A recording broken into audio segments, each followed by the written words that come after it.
Amém. Glória ao Senhor pela sua presença aqui, muito bom te ver.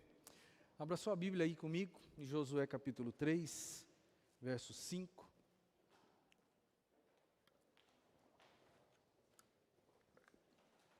Como é bom já podermos ter falado com o Senhor, recebido algo dele já nesse momento, através do consolo que vem dos céus sobre as nossas vidas, quando a gente vai até os braços de Jesus nesse momento de oração intercessória.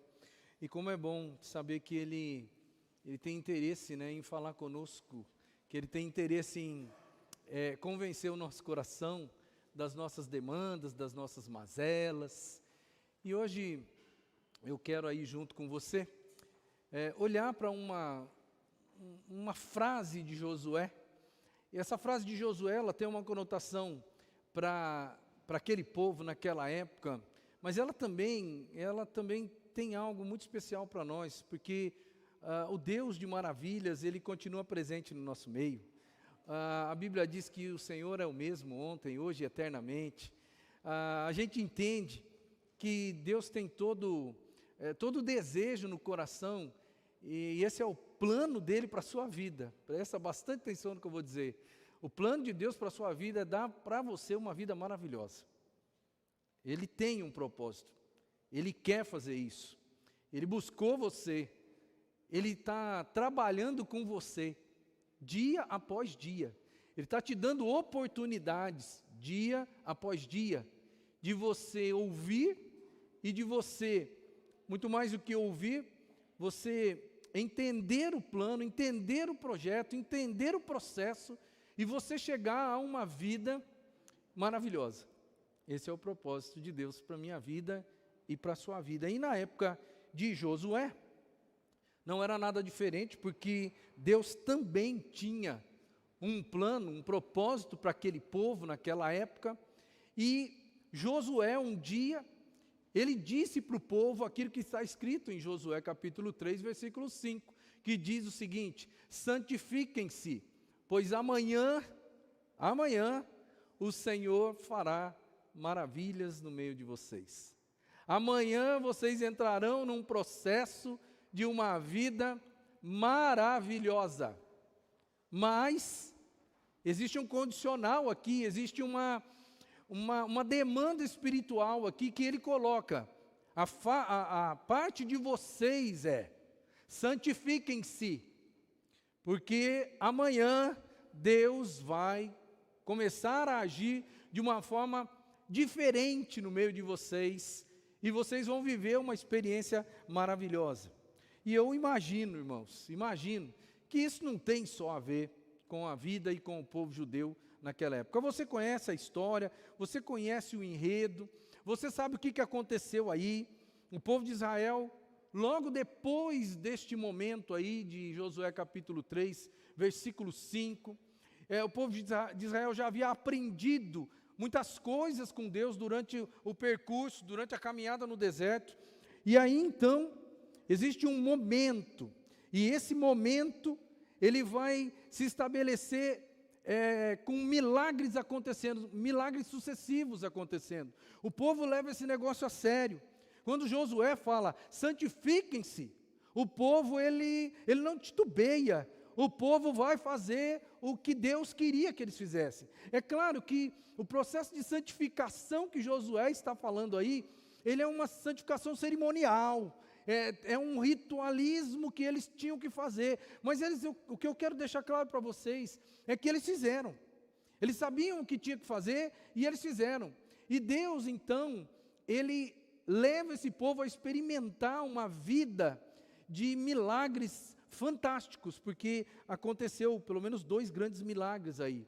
Primeiro, esse povo que se santificou e que a partir do outro dia, então, começa a ver Deus de uma maneira diferente, começa a entender quem é este Deus, porque esse povo que está agora ouvindo Josué, não é mais aquele povo que viu o Mar Vermelho se abrir. É bom que você perceba isso, entenda isso. Não é mais aquele povo. São os filhos, os netos, que não viram o mar se abrir, mas eles ouviram seus parentes falando daquela coisa grandiosa, majestosa que aconteceu. E agora este grupo, após se santificarem, eles vão passar o Rio Jordão. E eles vão passar o Rio Jordão do mesmo jeito que os seus antepassados passaram o Mar Vermelho. Eles vão passar a seco. Deus vai fazer um grande milagre. Mas eu só quero deixar claro para você. Eles levaram a sério esse negócio de santifiquem-se. Porque amanhã eu vou fazer maravilhas no meio de vocês. E no outro dia Deus cumpriu a palavra. Ele abriu o Jordão. Tudo bem, né? O Jordão era só um riozinho, não era o Mar Vermelho, mas não interessa. O que interessa é que o mesmo poder foi mostrado para eles ali. E você conhece a história, eu sei que você conhece a história. Não para por aí a maravilha do Senhor. Aí eles vão dar de cara com as maiores muralhas do mundo naquela época. E eles vão dar de cara com as muralhas de Jericó. Por causa da santificação, porque eles levaram a sério, porque eles fizeram mais alguns detalhes que Deus havia dito para eles fazerem. Bom, agora vocês se santificaram, vocês viram o que eu sou capaz de fazer. Eu abri o Rio Jordão para vocês. Agora é a hora das muralhas de Jericó caírem. Para as muralhas de Jericó caírem, vocês precisam fazer isso. Tá. E o que o povo faz? Tá. O povo faz exatamente o que Deus quer, o que Deus pede. Entre aspas, eles voltam a acreditar, a confiar num processo de que Deus está nesse negócio, e de que Ele prometeu vitória, de que Ele prometeu dar um caminho maravilhoso, ou seja, o Senhor fará maravilhas no meio de vocês. Eles acreditam naquele negócio, eles fazem tudo do jeito que tem que ser feito, eles fazem papel. Eu fico imaginando que o povo de Israel fez papel de otário diante do povo de Jericó, quando eles começaram só a rodear a cidade, fizeram papel de otário. Eu me vejo na condição de otário hoje. Eu me vejo, porque as pessoas aí fora, elas têm um padrão de vida, elas têm um jeito de viver.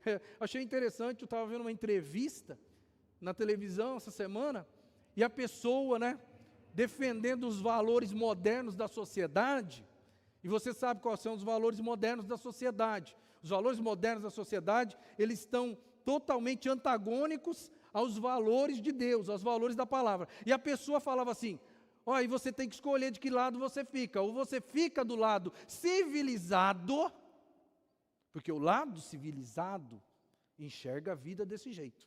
Como que enxerga a vida desse jeito? Eu praticamente me senti, nossa, eu sou um bronco, eu sou um chucro, porque eu não sou civilizado. Aos olhos dessa pessoa eu não sou civilizado, porque eu não enxergo a vida do jeito que ela enxerga,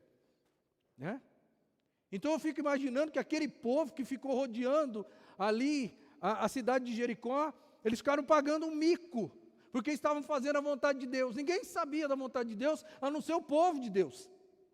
E eles fizeram, irmão. Eu só estou fazendo esse enredo todo aqui para dizer, eles levaram a sério. Eu vou pagar mico? Vou. Josué era um grande general. E como grande general, ele queria lutar. Ele queria ir para cima do povo. Talvez ele tinha as estratégias próprias de derrubar a muralha de Jericó. E Deus só falou para ele: não, você vai rodear a cidade. E depois vai rodear uma vez, 2, 3, 7. E na 7ª vez vocês vão rodear e vão gritar e vão trocar trombeta. E espera a maravilha. E aí a coisa aconteceu, irmão. Mas eles pagaram o mico de ficar rodeando a cidade. Certo? Fica imaginando alguém lá em cima da muralha, lá.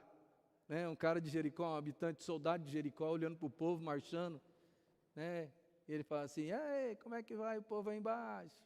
Nossa, daqui a pouco vocês vão aprender a marchar, hein? Já é o 4º dia seguido. Vocês vão aprender a fazer, tudo bonitinho aí.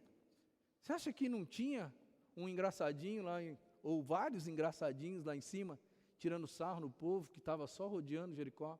Aquele povo, eles viram a glória de Deus, irmãos, de uma maneira fantástica, mas eles se santificaram, eles levaram a sério e fizeram tudo que Deus queria que eles fizessem. E para nós hoje, a proposta de vida é a mesma. Santificai-vos hoje, pois amanhã o Senhor fará maravilhas no meio de vós. Quer dar uma guinada na sua vida? Quer dar uma guinada na sua vida espiritual? Quer dar uma guinada nas coisas ou nos planos, nos sonhos que Deus tem para você? Quer dar uma guinada? O segredo é simples. Santificai-vos hoje, agora, antes, santificai-vos antes, e amanhã ou no futuro eu vou fazer maravilhas no meio de vocês. As maravilhas que Deus tem, no meu modo de entender, para nós hoje, elas continuam atreladas à santificação, irmãos. Deus não se revela para a gente superficialmente santa. Deus se revela para as pessoas que levam a Ele muito a sério. São essas pessoas que experimentam o sobrenatural de Deus de uma maneira extraordinária. Deus, Ele sempre contou com pessoas que acreditaram nele de uma forma extraordinária, e que, muito mais do que acreditaram de uma forma extraordinária nele, essas pessoas, elas viveram a vida acreditando em Deus de verdade. Por isso que eu digo para você que santidade hoje, assim como no passado, ela é fundamental para um cristão autêntico. E quando eu me refiro a um cristão autêntico, eu espero em nome de Jesus que você esteja olhando para você e falando assim, eu quero esse negócio, eu preciso ser um cristão autêntico. Veja como, eu só peguei 4 versículos, mas tem muito mais na palavra, tá? Olha como a santidade, ela continua sendo essencial na vida do cristão. A Bíblia diz em Hebreus 12:14, olha, segui a paz com todos e a santificação, sem a qual você não vai nem ver o Senhor. Você não vai ver o Senhor sem santidade. Você já parou para pensar no peso desse negócio? Sem santidade você não verá a Deus. A Bíblia diz em 1 Tessalonicenses 4:7, porque Deus, Ele não nos chamou para a impureza, mas para a santidade. Então esquece a primeira etapa do verso, e eu vou dizer para você, Deus chamou você para quê? Deus chamou você para você ser cada vez melhor, cada vez mais santo, cada vez mais um homem de Deus e uma mulher de Deus, cada vez mais interessado nas coisas do reino e desinteressado nas coisas da sua vida. Deus, porque santidade, o que é santidade? Santidade é um negócio meio subjetivo, não é mesmo? O que é ser santo? Ser santo é você diminuir e Cristo crescer em você. E se Cristo cresce em você, quanto mais Ele cresce em você, mais você vai estar ligado às coisas do reino dEle, e não no seu reino, ou nas coisas da sua vida particular, própria. Santidade, ela é refletida no que eu faço, em como eu vivo a minha vida. Santidade se reflete em aonde eu estou nesse momento, agora, aonde eu estou agora? Eu estou junto ao meu Deus agora, eu estou cultuando ao Senhor, seja via virtual, seja via aqui presencial, mas se eu estou agora, na frente do meu Deus, olhando para Ele, conversando com Ele, isso é um bom sinal, isso diz que eu estou buscando ser santo, buscando ser mais parecido com Ele, eu quero o conselho dEle, eu quero saber o que Ele tem para a minha vida. Amados, 2 Coríntios 7:1, visto que temos essas promessas, purifiquemo-nos de tudo o que contamina o corpo e o espírito, aperfeiçoando a santidade no temor de Deus. Você notou que santidade não é um status quo.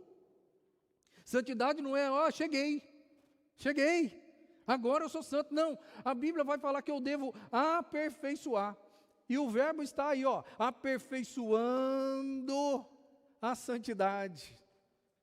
Parece que é uma busca incessante que nunca terá fim e que nós realmente só seremos o que Deus espera de nós no dia que nós estivermos na glória junto com Ele. Mas enquanto estamos aqui, nós precisamos buscar essa santidade e nos aperfeiçoar nela.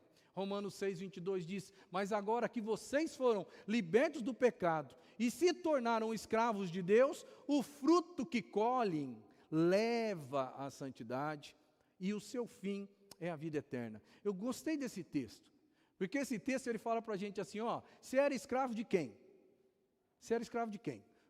Ou você era escravo do mundo, ou você é escravo de Deus. Certo? Ó, agora vocês foram libertos do pecado. Vocês eram escravos do pecado. Mas agora, vocês foram libertos. Libertos do pecado e agora vocês se tornaram o quê? Continuam presos. Agora vocês são escravos de Deus. Mas ser escravo de Deus, viver uma vida com Ele como Senhor, ou seja, o que Ele manda eu faço, o que Ele espera de mim, Ele vai receber, porque é isso que o escravo vai fazer para o seu Senhor. A Bíblia vai dizer que o fruto disso, o fruto que você colhe, leva à santidade. E aí depois ele vai terminar falando em vida eterna. Mas se você é escravo de Deus, o fruto disso, ou seja, a consequência natural de você ser escravo de Deus, é você ser santo, ou melhor. Leva a ideia de santidade como: eu preciso ser melhor aos olhos de Deus amanhã do que eu estou sendo hoje. Esse é um processo de santidade que a Bíblia vai mostrando para mim. E é por isso que você está aqui hoje. Se você analisar friamente o que você veio fazer aqui, né? Você está interessado nesse negócio. Você veio ouvir mais uma vez: o que Deus quer de mim? Por que você veio aqui hoje? Você veio conversar com Ele, você veio ouvir a voz dEle, você veio adorar, louvar Ele, você veio cuidar do reino. Quando você faz uma oferta, quando você deposita seu dízimo, você está dizendo para Deus assim: Deus, eu estou me santificando nessa área, porque eu quero cuidar do reino, quero cuidar das coisas do Senhor, não quero só cuidar da minha casa. Isso é um processo de santidade, e você está em busca desse negócio. No entanto, irmãos, a santidade, ela é vou chamar de penúltimo degrau, ou o último degrau antes de chegar nas maravilhas. Lembra que eu disse que Deus tem uma vida maravilhosa para você? E Ele tem. Deus quer fazer de você e da sua família os seres humanos mais felizes do mundo. Deus tem maravilhas. Ele já provou para você, porque todas as histórias bíblicas que estão neste livro, no meio de um povo, ou de pessoas, particularmente dizendo, que buscaram esse Deus de uma maneira intensa. Pessoas com medo igual você, pessoas que se sentiam incapazes como você, pessoas que se sentiam os piores dos piores, os menores dos menores. Estes foram alvo da graça de Deus sendo manifesta através das maravilhas do Senhor. Deus usando gente normal, igual a mim, igual a você. E essas pessoas experimentaram as maravilhas de Deus. O problema é que as maravilhas de Deus, elas estão no topo aqui, ó. E antes, santidade, antes arrependimento, aceitação de palavra, ouvir a palavra de Deus. Essa escadinha aí, leva a gente a entender que ninguém experimenta as maravilhas de Deus ao acaso. É um processo, E eu quero, à luz desse gráfico, mostrar para você aqui, em nome de Jesus, o que Deus espera nas nossas vidas. A primeira coisa é que a santidade ou a santificação, ela é resultado de arrependimento. A gente fala muito, principalmente nós batistas, falamos muito de arrependimento e fé, porque para nós é a base da salvação, é arrependimento e fé.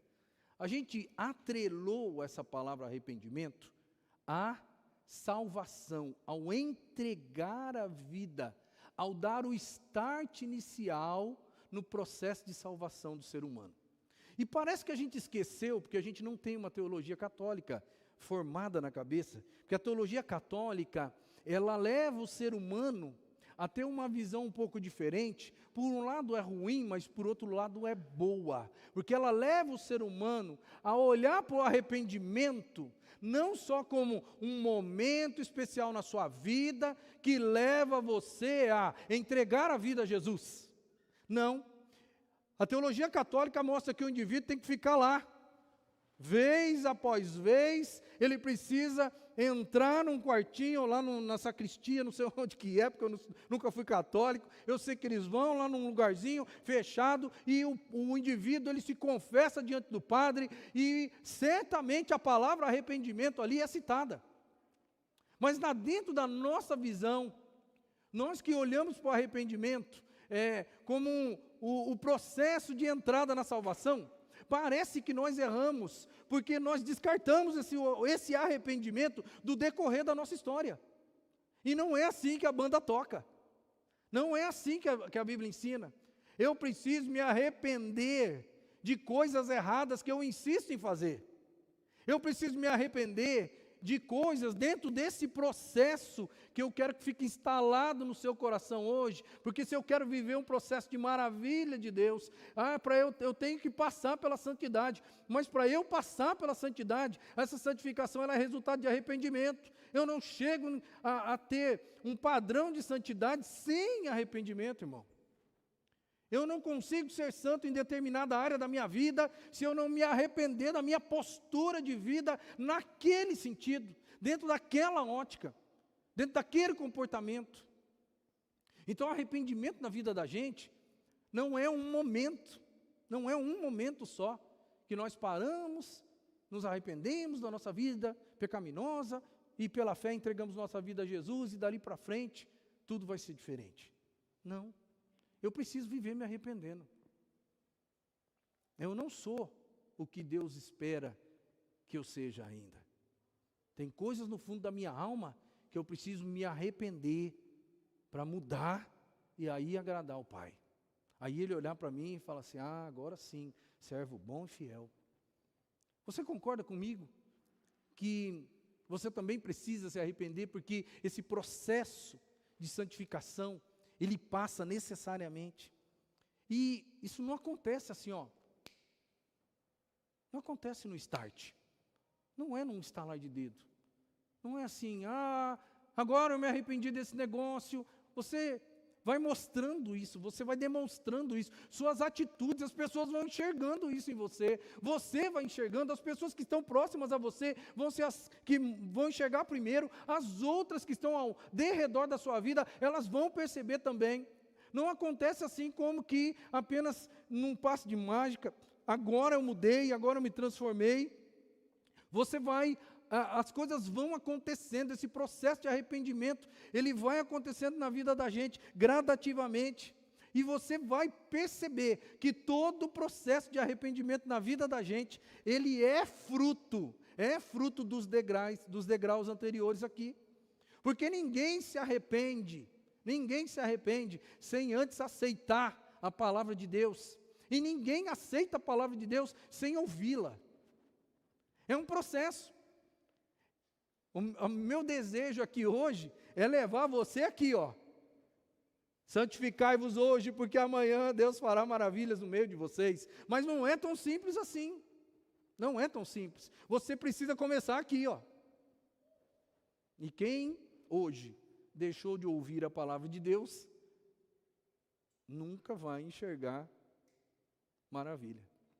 Nunca vai chegar a obter as maravilhas de Deus. Nunca. Porque não entra no processo. Então, santificação, ela é resultado de arrependimento. Guarda isso no seu coração. Segundo, arrependimento, ele é resultado da consciência do erro e do desejo / necessidade, porque eu acho que, às vezes a gente fala de desejo, eu tenho um desejo, né? Mas o desejo ele é muito subjetivo. Eu gosto mais da palavra necessidade. Porque não é uma coisa que eu quero, é uma coisa que eu preciso. Porque necessidade é uma coisa que eu preciso. Que eu chego à conclusão de que eu preciso daquilo. E aí eu tomo passos para que eu alcance esse negócio. Então é consciência do erro e depois, naturalmente, o desejo ou a necessidade de mudança. Isso é arrependimento. Arrependimento não é remorso. Não é você pensar numa coisa e aquele negócio incomodar o seu coração, incomodar a sua alma. Não, arrependimento genuíno é um processo que você tem consciência do erro e aí nasce no seu coração, brota no seu coração uma necessidade, um desejo ardente que leva você a tomar uma postura de mudança. Aí você pode dizer que você se arrependeu. Então, esses 2 pontos, na verdade, são os 2 pontos essenciais que você precisa entender e que eu gostaria que você saísse daqui sabendo decor. Só esses 2 pontos. O que eu falar daqui para frente, se você não pegar mais nada, amém.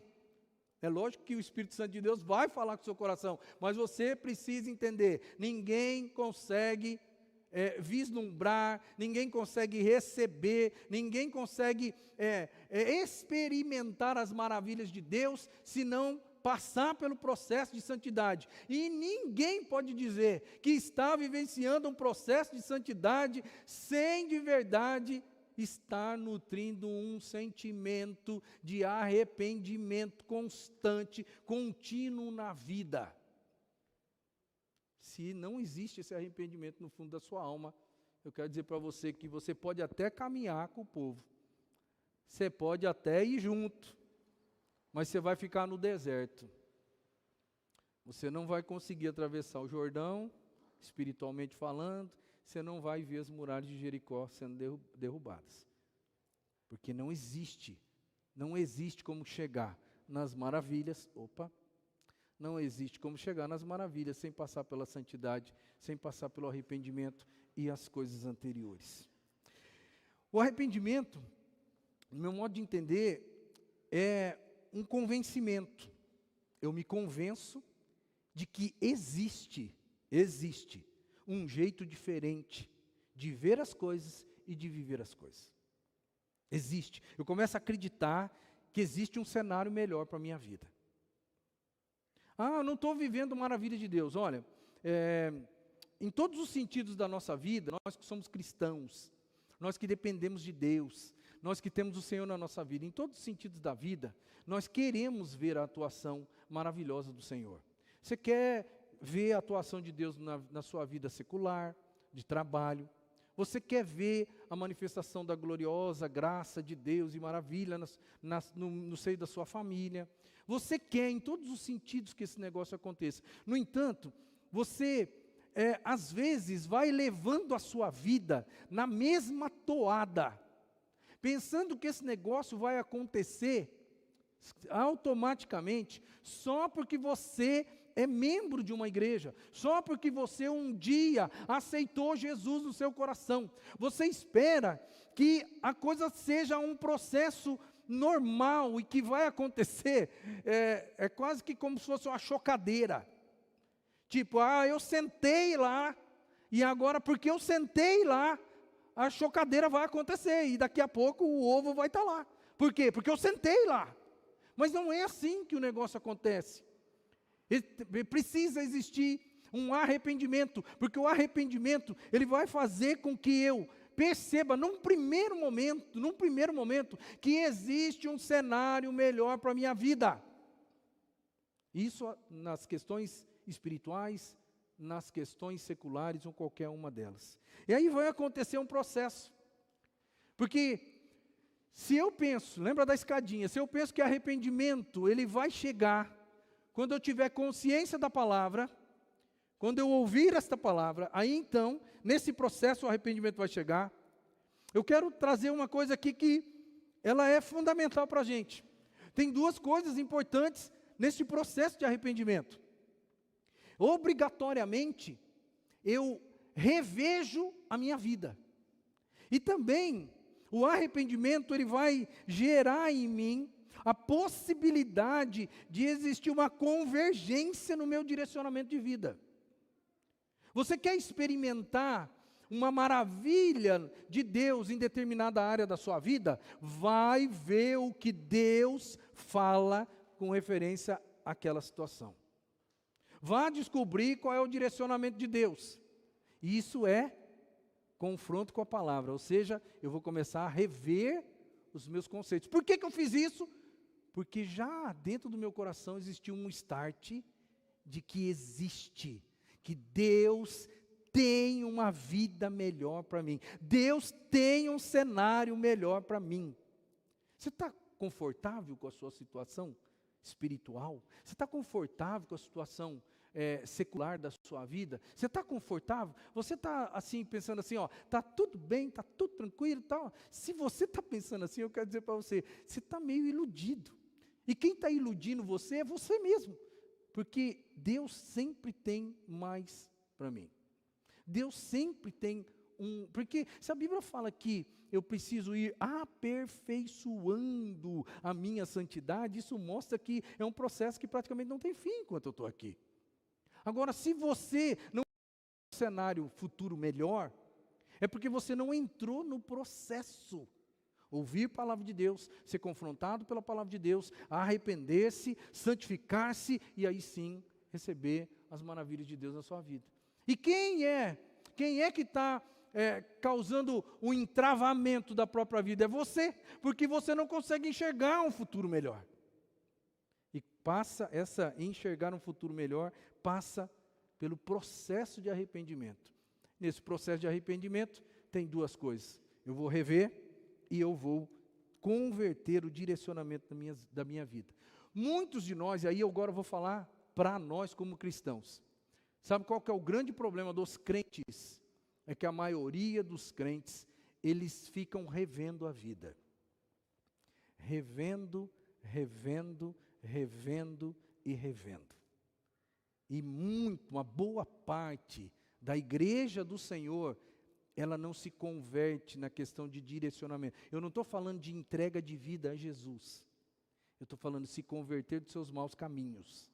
Se converter de posturas erradas e outras coisas, que mesmo às vezes nós sendo cristãos, já tendo entregue a vida para o Senhor, já estando instruído na palavra, a gente não consegue reverter o cenário, a gente não consegue dar uma convergência no nosso direcionamento. E sabe o que é interessante? É que a gente continua revendo.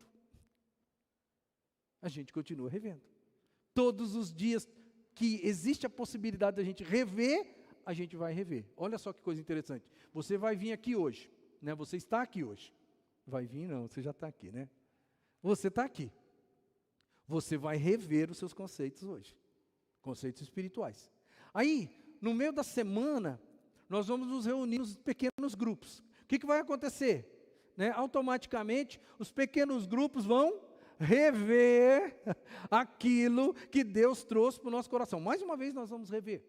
Aí, se você é um cristão que está antenado na igreja, no próximo sábado, você vai para a escola bíblica, no sábado à noite. E aí lá você vai fazer o quê? Você vai rever as coisas que Deus espera de você. Aí no domingo que vem vai começar tudo de novo. Você vai voltar aqui e vai continuar revendo coisas espirituais na sua vida, irmão. O problema é esse negócio da gente viver revendo. Porque a gente ouve um sermão, a gente ouve um aconselhamento, seja pastoral, seja de um amigo, seja de pai, seja de mãe, às vezes até mesmo as situações da nossa vida fazem a gente rever as nossas posturas. Mas eu quero dizer para você, rever não é o suficiente. Você não pode dizer que porque você reviu a sua vida, que você se arrependeu. Você apenas revisou as coisas. E talvez você vai chegar a conclusões que, na verdade, são as mesmas conclusões da última situação difícil. E aí você fala, preciso mudar. Mas você reviu e nada mudou. Então, esse rever aí é meio complicado. Eu quero, dá uma olhada comigo, vai para Mateus capítulo 21. Mateus 21. Vamos ler um textinho ali, 28 a 31. Rever vem através de ouvir a palavra de Deus e aceitar a palavra de Deus. Aceitar a palavra de Deus. Lembra da escadinha. Eu vou rever quando eu faço esses dois processos. Mas eu posso não chegar no estágio do arrependimento. Eu posso parar na revisão. Olha o que diz a palavra. Mateus capítulo 21, nos versos 28 a 31. Jesus está falando aqui com os chefes da sinagoga, né, os líderes religiosos, os chefes dos sacerdotes. Está falando para os fariseus, está falando lá para os sacerdotes, talvez até para o sumo sacerdote da época, tá? E Jesus fala assim: o que acham? Havia um homem que tinha 2 filhos. Chegando ao primeiro, disse: filho, vá trabalhar hoje na vinha. E este respondeu: não quero. Mas depois mudou de ideia e foi. O pai chegou ao outro filho e disse a mesma coisa. E ele respondeu: sim, senhor. Mas não foi. Qual dos 2 fez a vontade do pai? O primeiro, responderam eles. Jesus lhes disse: digo-lhes a verdade, os publicanos e as prostitutas estão entrando antes de vocês no reino de Deus. Você prestou atenção? Jesus está falando para religiosos. Jesus está falando para pessoas que conhecem a vontade de Deus. Jesus está dizendo para eles: quem foi que fez o que o Pai queria? A informação, ouvir a palavra do Pai, entender a palavra do Pai. Isso aconteceu com os 2. E aí interessante, porque um disse assim: eu não quero. Mas a minha tradução não fala isso, mas em outra tradução, talvez na sua, disse assim: mas ele se arrependeu e foi. E o outro, talvez seja mais parecido com a gente. Porque o outro, ele falou assim: eu vou. Eu aceito sua palavra. Vou voltar aqui outro dia para ouvir sua palavra de novo. Eu gosto de ouvir sua palavra. Sua palavra me encanta. O Senhor é meu Pai. Eu tenho respeito pelo Senhor. Eu ouço sua palavra. E quando o Senhor fala para mim, eu falo prontamente que eu vou. Mas eu não vou. Esse é o retrato da igreja. É o retrato da igreja. Nós estamos aqui domingo após domingo, ouvindo a palavra, sendo impactados pela palavra. Mas não há arrependimento. Não há mudança de postura. E a gente diz para Deus, ou pelo menos fica fingindo para nós mesmos que nós estamos falando sim, sim, mas não há mudança de vida. Não há arrependimento genuíno. Há o quê? Então, revisão. Revisão, irmão. Aí o que vai acontecer na minha vida e na sua? Nós vamos viver um processo cíclico de rever. Eu vou começar a rever minhas posturas. Todos os dias a palavra vai me desafiar, vai me confrontar, e eu vou rever aquilo. O filme vai vir para a minha cabeça de novo e de novo. Eu vou rever minhas posturas, as posturas pecaminosas, é claro, porque elas que vão me incomodar, né? Eu vou rever o quê? O meu egocentrismo, eu vou rever o meu desânimo, eu vou rever minha instabilidade espiritual, minha instabilidade emocional, eu vou rever a minha falta de envolvimento na obra de Deus, eu vou rever a minha falta de amor, eu vou rever um monte de coisas que são posturas que no fundo, porque eu conheço a palavra, eu conheço a voz do meu Pai, e eu sei que aquilo não é bom, que não é a vontade de Deus, eu sei que Ele tem outro plano para mim, Ele tem um propósito abençoador, Ele quer me levar nessa escadinha, Ele quer fazer milagres e maravilhas na minha vida, mas eu estou empacado ali nos primeiros 2 degraus, eu ouço a palavra impacta o meu coração, eu aceito essa palavra, mas eu empaco aonde? No arrependimento. Porque o arrependimento, ele gera uma necessidade de mudança. O arrependimento não gera uma necessidade de repensar somente. Ele faz eu repensar, o rever, e depois ele me leva naturalmente. É um impulso, irmão, que você não tem como dominar. Essa é a força do arrependimento. Ela faz você mudar. Mas é duro você só ficar revendo posturas. É duro a martelada, porque a palavra de Deus na vida do cristão, principalmente do cristão que está andando meio fora da linha, é martelada, irmão. E martela. É falta de envolvimento, é falta de amor, é mau uso da língua. Né? É um monte de situação que você vai ser impactado pela palavra e você vai rever essas posturas pecaminosas. Mas você não vai rever só a postura pecaminosa. Você vai começar a rever alguns conceitos da sua vida. Você vai começar a perceber que tem algumas coisas, alguns pensamentos enraizados lá no fundo da sua alma, que eles são seus, eles não são de Deus.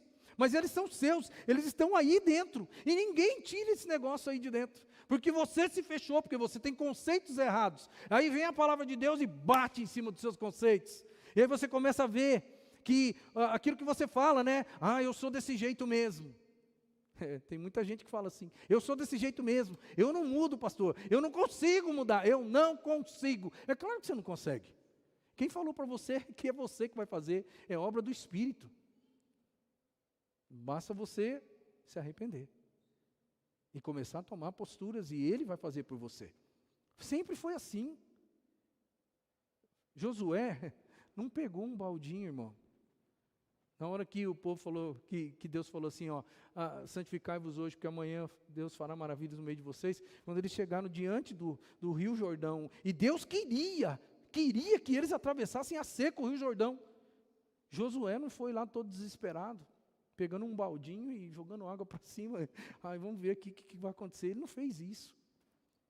Ele fez o que Deus pediu para ele fazer. Ele falou assim, manda os sacerdotes irem na frente e manda eles colocar o pé na água. Porque na hora que eles colocar o pé na água, aí o negócio acontece. Antes deles colocarem o pé na água, não vai acontecer nada. Mas eles só colocaram o pé na água. Mas eles colocaram o pé na água. Sabe qual que é o nosso problema? A gente não tem coragem de colocar o pé na água.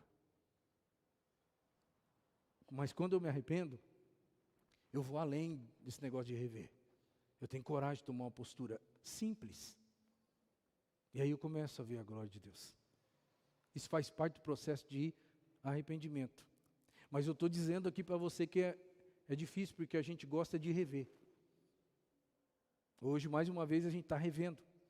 E a gente vai rever os conceitos, tipo, eu sou assim mesmo.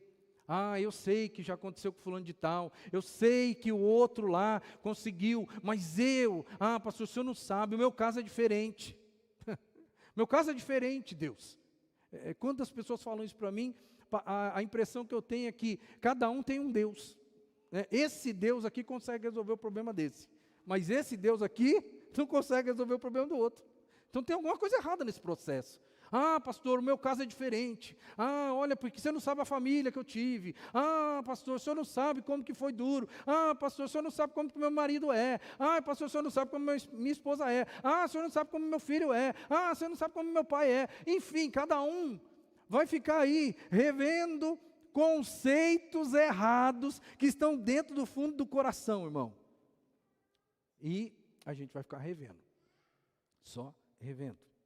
Algumas pessoas vão rever conceitos errados do tipo assim, olha, na minha vida nada vai mudar.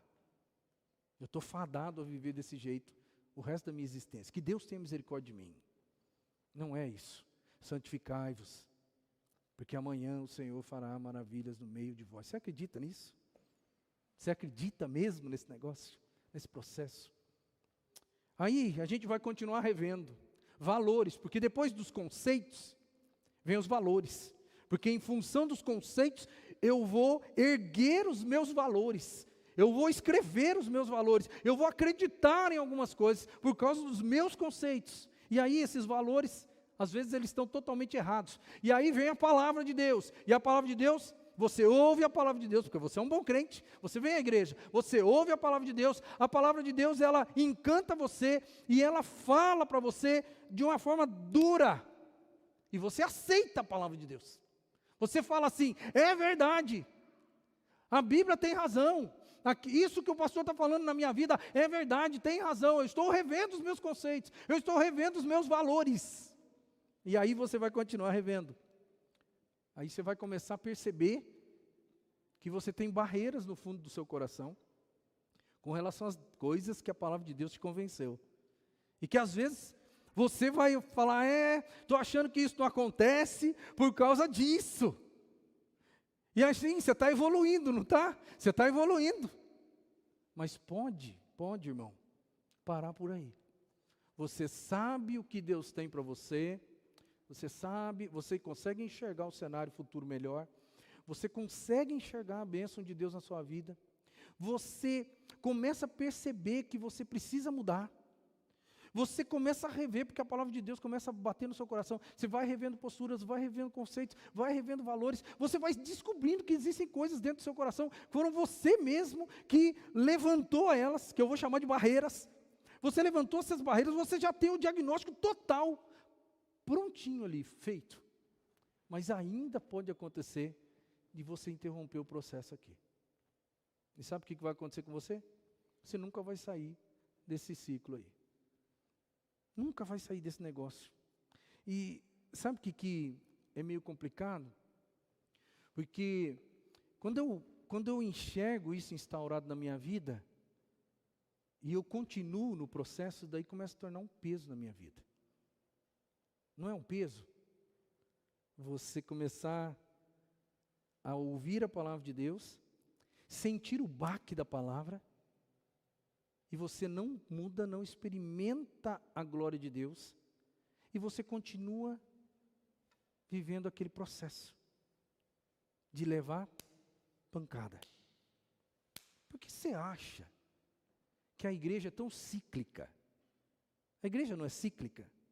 Ontem nós tivemos aqui um evento, e nós tivemos aqui algumas pessoas que estavam conosco há muito tempo atrás, e eu fiquei percebendo como que as pessoas, elas ficaram meio deslocadas, porque parece que aquele grupo que estava aqui há 6 anos atrás, parece não, aquele grupo não está mais aqui. A igreja é cíclica. As pessoas entram, elas ficam, e aí elas vão. Por que acontece isso? Sabe por quê, irmãos? Porque chega uma hora que cansa. Ainda mais quando você tem um púlpito, quando você tem um púlpito que realmente coloca você contra a parede, que joga você contra a parede, ninguém aguenta isso durante muito tempo. Aí chega uma hora que, por qualquer motivo, por qualquer situação, é melhor ir embora. Por quê? Porque a consciência vai doer menos. Agora, se você tem um púlpito light, né, um púlpito de autoajuda, aí você volta no outro domingo com muita tranquilidade. Por quê? Porque você sabe que vai fazer bem para o teu ego. Aquilo vai te encher de gás. É muito fácil falar, Deus vai fazer maravilha no seu meio, no nosso meio, olha, chora aí um pouquinho, que Deus vai ouvir sua lágrima, e aí a coisa vai começar a mudar de uma maneira assim, É fácil fazer isso, mas isso não é Bíblia. Isso não é Bíblia. É muito até gostoso você mexer com o ser humano, porque você começa a descobrir como é fácil dominar o ser humano.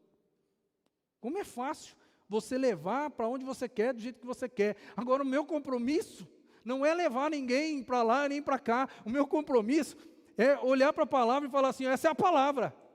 Essa é a palavra. Precisa fazer isso. Essa é a resposta de Deus para você. Não é o que eu quero, não é como eu quero. Sabe o que eu queria? Eu queria uma igreja de 5.000 membros, onde tudo fosse fácil, tudo fosse tranquilo, onde a gente tivesse dinheiro para fazer o que a gente quisesse, do jeito que a gente quisesse, na hora que a gente quisesse. E para fazer isso não é tão difícil assim não, é só ter um cara bom de papo. E você chega lá, não precisa muito, não demora muito tempo. Agora, quando você está compromissado com algo que não é seu, não é seu, não é tua voz, não é o teu jeito, não é a tua oratória, não é a tua capacidade, é a palavra de Deus. E a palavra de Deus, ela coloca a gente contra a parede, irmãos. E é por isso que eu estou dizendo aqui que às vezes o problema nosso é que o ser humano, o cristão, ele acaba tendo muita dificuldade na vida porque ele vive esse processo de rever. Só rever. Vou te dar uma dica aqui, Quer saber aonde?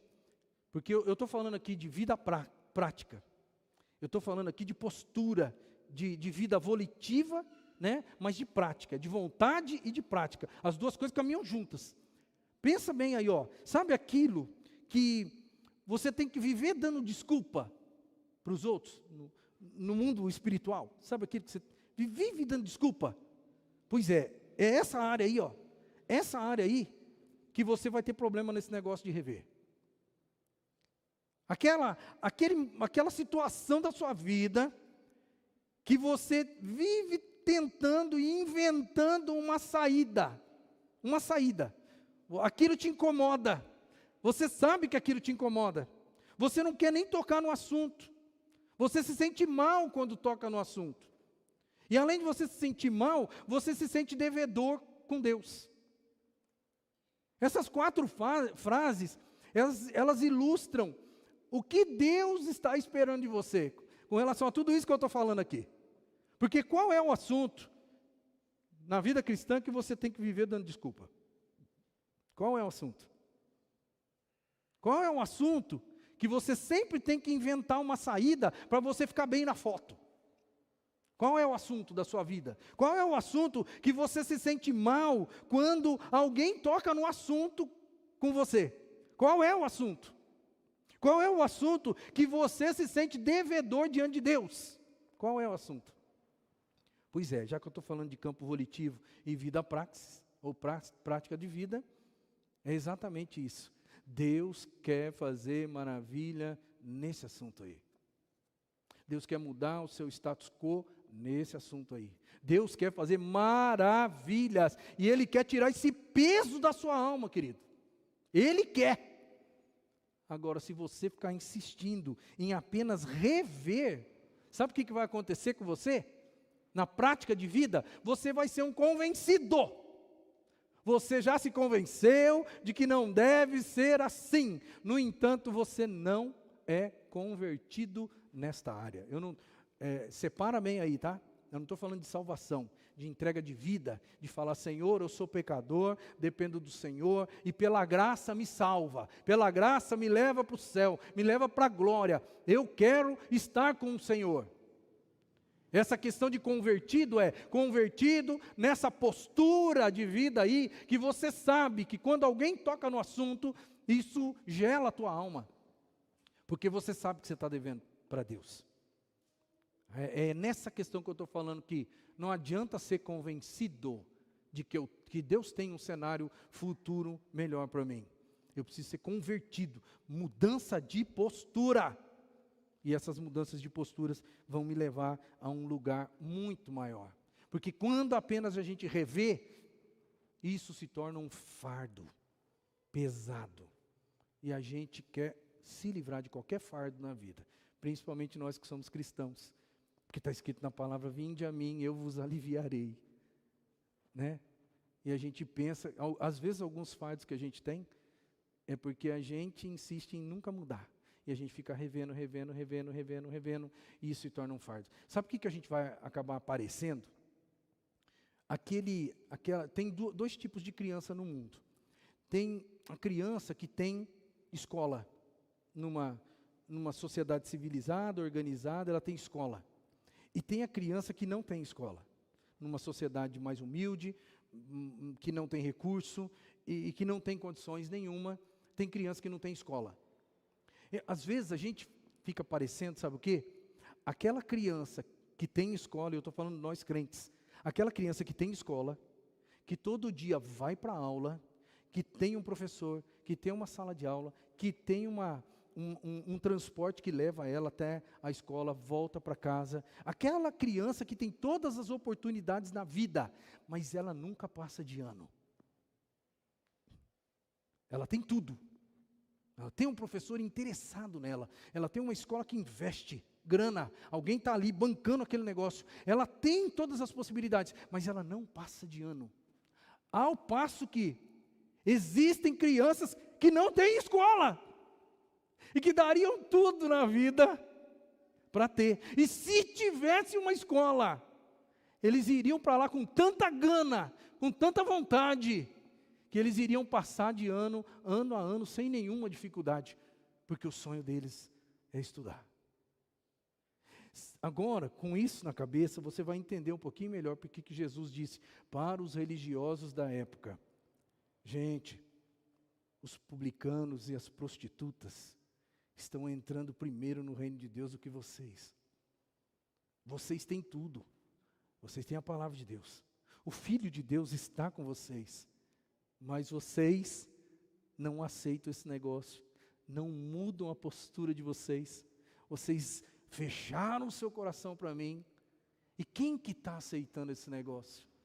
Os publicanos, os pecadores e as prostitutas estão entrando no reino antes de vocês que têm acesso à palavra. Lembra o primeiro degrauzinho? Ouvir a palavra. Que aceitam a palavra, mas onde está o calcanhar de Aquiles? Onde estava o calcanhar de Aquiles deles? E onde está o calcanhar de Aquiles nosso? No arrependimento. Que é enxergar um cenário melhor, acreditar que ele é possível e ter uma necessidade, não é desejo, uma necessidade de mudança. E aí você faz o que dá para você fazer. E Deus faz o resto, irmão. A libertação, já que se a gente ficar só no rever, é um fardo pesado, a libertação vem como? Quando eu começo a dar os primeiros passos. O que te incomoda? Aonde que a palavra de Deus pega? Aonde você sai de cabeça abaixo? Quando o assunto do tema do culto é uma coisa que incomoda o seu coração, mas que continua a incomodar, já dá 10 anos atrás incomoda, e hoje ainda incomoda. Por que acontece isso? Porque não houve arrependimento e mudança de vida. A libertação sua, ela vai vir quando você começar a dar os primeiros passos, tá? Arrependimento, ele necessariamente gera confissão. Você com a tua boca, você confessa. E não é uma coisa de pressão. Não é porque o pastor falou grosso lá na frente. Não é porque a palavra veio num tom ameaçador. Não é porque eu estou sentindo que eu estou perdendo e eu preciso. Não, esse negócio, você se convence. E esse convencimento ele é tão forte no fundo da sua alma, não é por fatores externos, é por fator interno. É porque a palavra vem, e ela esmiuça mesmo a minha alma, ela penetra lá no âmago da minha alma, e aí, a primeira coisa que sai da minha boca é: Deus, eu concordo com o Senhor que eu estou devendo nesse negócio. Eu confesso. Eu não confesso para os outros, eu confesso para Deus, mas eu escuto. Às vezes eu fico pensando assim, por que Deus pede para a gente confessar pecado, né? Talvez, irmãos, é para a gente também, a gente ouvir, sair da nossa própria boca, de que nós estamos errados.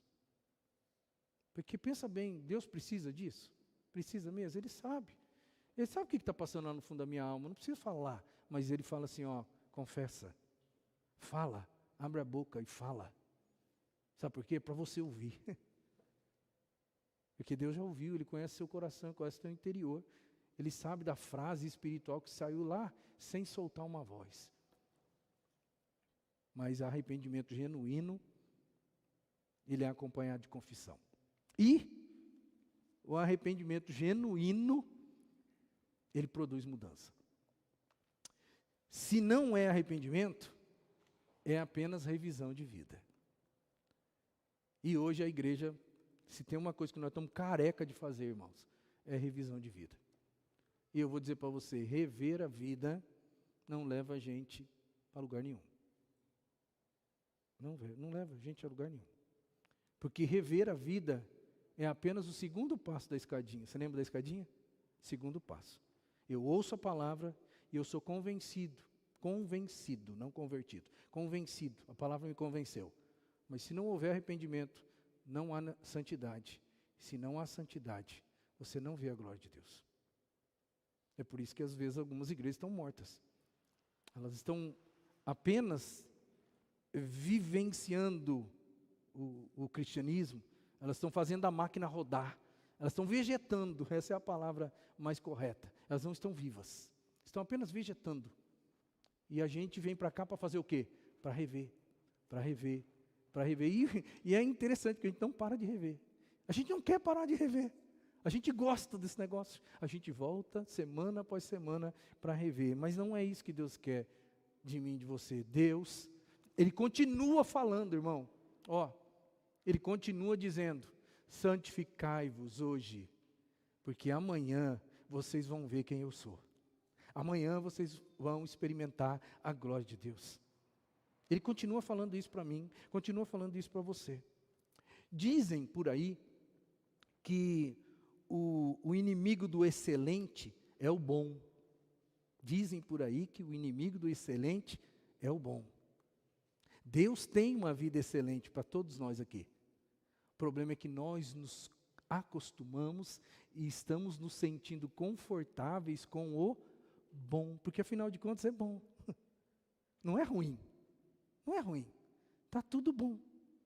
Mas Deus não tem o bom para a gente. Deus tem o excelente. Essa é a proposta.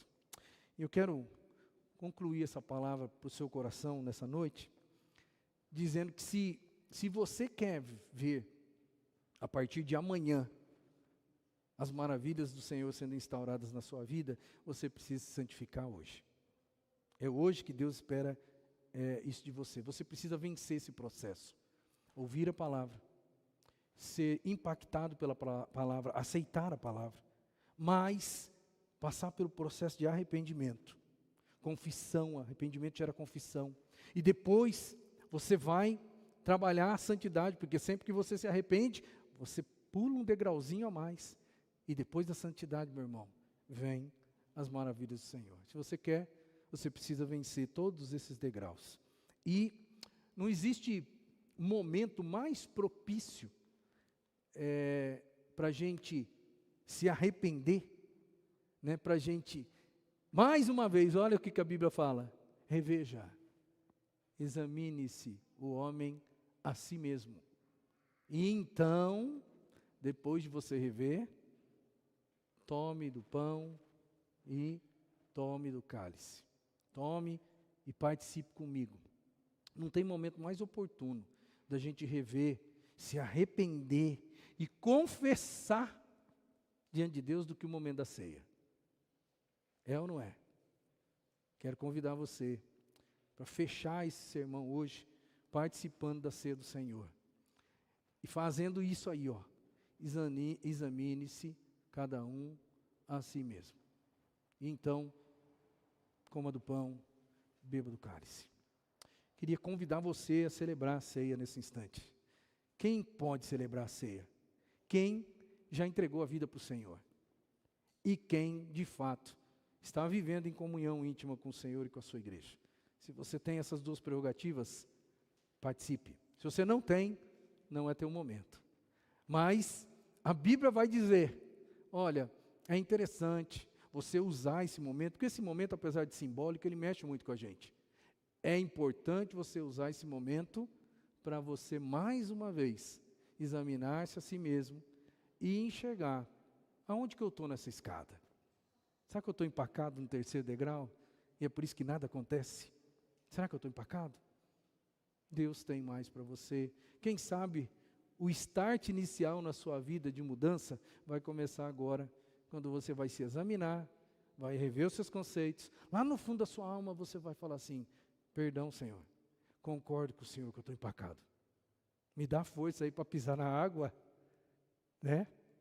Porque nada aconteceu antes de pisar na água. Vai ler o texto lá e você vai descobrir. Nada aconteceu sem antes aquele povo pisar na água. Mesmo Deus dizendo para eles: santifiquem-se hoje, amanhã eu vou fazer maravilhas no meio de vocês. E chegou na frente do Rio Jordão, aquele povo colocou os pés na água e tudo começou a mudar. E enquanto eles foram fiéis a Deus, Deus foi fiel com eles. Essa é a história do povo. E essa continua sendo, em princípios, a mesma história nossa aqui. Quero convidar os irmãos que vão me ajudar agora a celebrar a ceia. Pessoal da música, venham à frente. E nós vamos, nesse instante, fazer uma oração. E vamos também participar juntos agora da ceia do Senhor.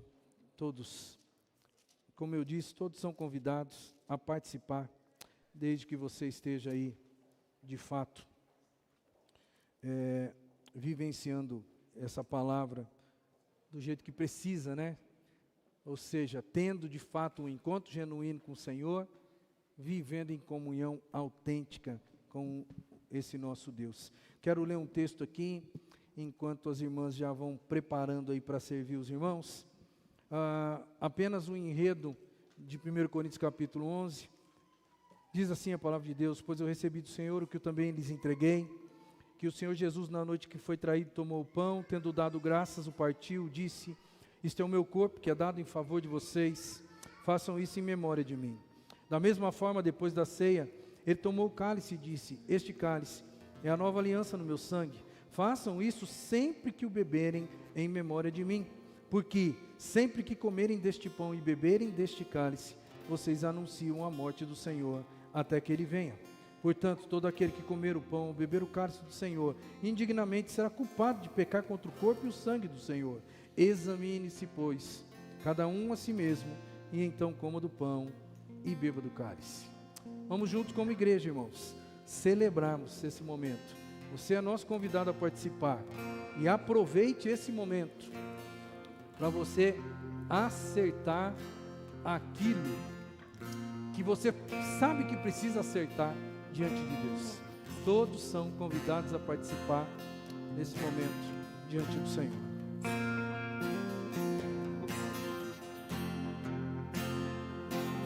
Isso é o meu respirar.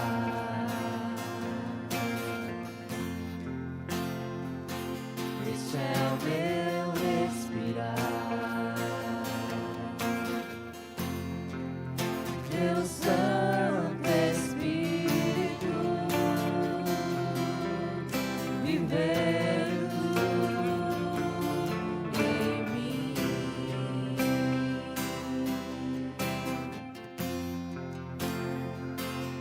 E este é o meu pão.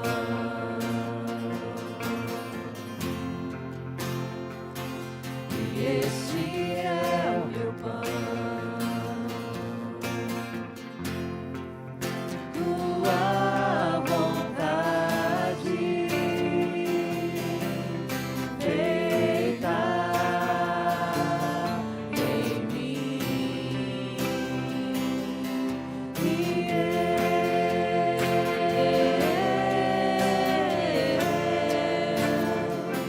E eu nada sou sem ti.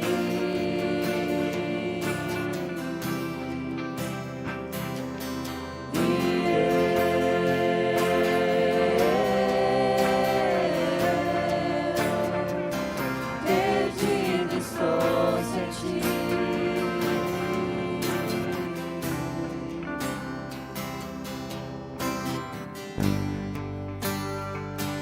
Este é o meu respirar.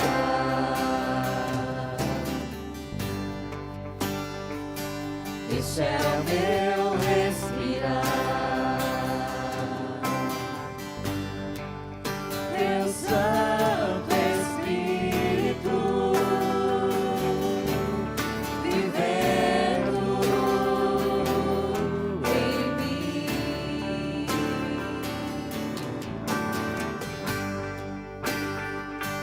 E este é o meu pão.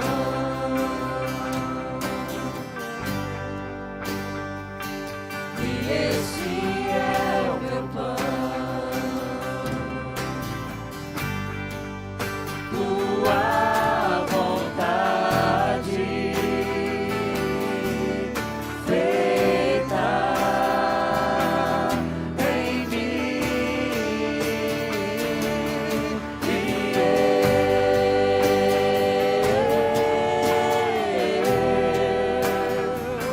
E eu nada sou sem ti.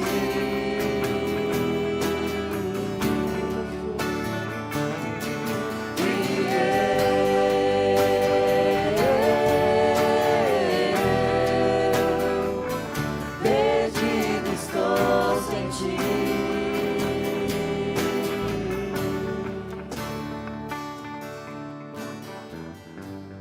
Todos os irmãos receberam o pão e o cálice. Se por acaso você não recebeu um dos dois elementos e você quer receber, levante sua mão, a gente vai fazer chegar até você. Irmãos, você aprendeu que existe um processo, né? Não tem nada mágico aqui nesse pão, não tem nada mágico nesse cálice, mas tem um simbolismo atrás desse negócio aqui. Porque Jesus instituiu esse momento, e o apóstolo Paulo, ele, inspirado pelo Espírito Santo de Deus, ele faz a gente fazer uma coisa que a gente sempre faz: rever. Mas você aprendeu hoje, né? Que não dá só para rever. Aprendeu? Não dá só para rever. É por isso que esse momento aqui, ele não é crucial na nossa vida, no sentido de fazer ou não fazer alguma coisa. Tem crente que morre de medo de tomar a ceia. Por que morre de medo de tomar a ceia? Porque ele se sente devedor diante de Deus. E porque está escrito lá, né? Avalie sua vida. É por isso que tem alguns entre vocês estão doentes, alguns até já morreram, e a gente faz aquela ideia de que a mão de Deus vai pesar na nossa vida se a gente não levar a sério o momento da ceia. E eu quero dizer para você que se fosse assim seria até fácil, que era só a gente ficar bem no dia da ceia, era só a gente se confessar antes da ceia, e o ritual ia livrar a gente. Mas a gente não é um povo de ritual, né? Aliás, o protestantismo aconteceu justamente para eliminar esse negócio de ritual. Porque no Novo Testamento, não existe ritual no Novo Testamento. Existe uma vida com Deus, onde rever, examine-se o homem a si mesmo, faz parte do processo. Mas tem mais do que isso, irmão. Você precisa se arrepender. Queria que você pegasse aí, se você pegou o pão e o cálice, pega ele na mão. Se você não pegou, quero dizer para você, não precisa. Eu queria que você agora baixasse sua cabeça, com o pão na mão e o cálice na mão, se você tem eles, que você agora fizesse uma oração pessoal, e você concordasse com Deus, concordasse naqueles pontos que eu disse lá, sabe, aquilo que traz frustração para você, quando se toca no assunto, aquilo que está impedindo tua santificação, aquilo que está barrando sua vida, você não cresce mais, você não cresce porque você está empacado ali no meio daquela escadinha, porque não existe um arrependimento genuíno. Eu quero dizer para você, em nome de Jesus, Deus tem uma vida melhor para você, Deus tem um tempo de maravilhas, mas esse tempo só vai chegar depois da santificação. E a santificação só vai chegar depois de arrependimento genuíno, que gera confissão e que gera mudança. Então agora o que você precisa fazer é confessa. Concorda com Deus na sua oração agora. Diga para o Senhor: Deus, eu concordo que isso aqui está travando minha vida. E Deus, eu quero força. O Senhor sabe que eu tenho dificuldade. Eu quero força. Porque eu tenho necessidade, eu quero mudar, mas eu preciso da ajuda do Espírito Santo do Senhor para mudar. Se você estiver fazendo isso de uma maneira genuína, eu duvido que o Espírito Santo do Senhor não vai ajudar você. Se for só um momento que você vai usar para uma encenação diante de Deus, não vai mudar nada. Mas se houver no seu coração um arrependimento genuíno, com confissão, diante do Senhor agora, você está no caminho muito, muito certo, para que a santidade nessa área da tua vida aconteça, e depois da santidade vem o período de bênção de Deus, período de vitória, período de bênção, período de maravilha. E isso eu estou dizendo porque foi o Senhor que disse. Josué experimentou esse negócio, o povo de Israel experimentou esse negócio, os sacerdotes da época de Israel, do povo de Israel, eles experimentaram isso. As pessoas que levaram o Senhor a sério no restante do Antigo Testamento, as pessoas que levaram o Senhor a sério no Novo Testamento, experimentaram maravilhas do Senhor. Não seria diferente comigo e com você. Que em nome de Jesus, essa sua oração agora de confissão chegue ao trono de graça de Deus e mude, ou comece a mudar a tua experiência com o Senhor, para você parar de rever, só de rever sua postura, suas posturas pecaminosas, seus valores, seus conceitos e as coisas que incomodam o seu coração.